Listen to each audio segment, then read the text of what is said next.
हर दिन प्रतीक्षा करनी चाहिए। किस चीज़ की? ठाकुर जी की कृपा की।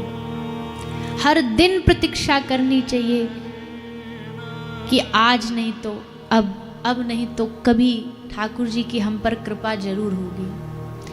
एक बार तो कभी तो ऐसा जीवन में होगा कि उनकी दृष्टि हम पर पड़ेगी, कभी तो ऐसा होगा कि उनकी याद में हम आएंगे। इस संसार में असंख्य जीव हैं, असंख्य जीव हैं। ऐसा कौन सा कर्म होगा जिस कर्म को देख करके कभी एक पल के लिए भी ठाकुर जी की हम पर दृष्टि पड़ेगी। संसार का कोई आदमी लाखों की भीड़ में कोई हीरो खड़ा हो और वो हमें देख करके मुस्कुरा दे, जिसको हम अपना आइडल आदर्श मानते, या हमारे ऊपर कोई सामान फेंक दे, हम उसके कितने आभारी होते हैं, कितने खुश होते हैं। उसने हमें देखा, वो हमें देख के मुस्कुराया। तो ऐसे कब होगा? जब हमारे ठाकुर जी हमको देख करके मुस्कुराएंगे।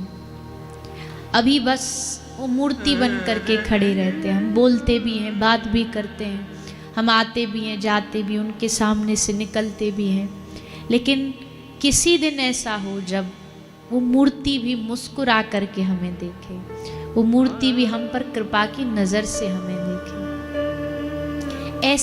ऐसी आशा और ऐसी प्रतीक्षा नहीं करते हम लोग। माता शबरी की प्रतीक्षा देखो,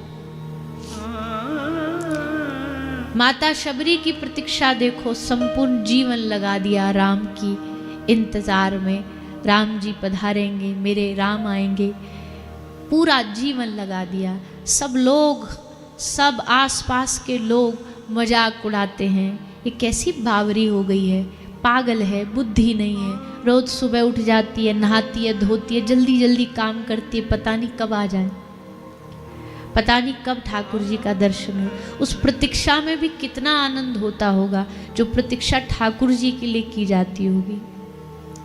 अब वो आ रहे होंगे, कहाँ तक आए पता नहीं, क्या ऐसा खिला दूं उनको आने पर कि वो प्रसन्न हो जाएं।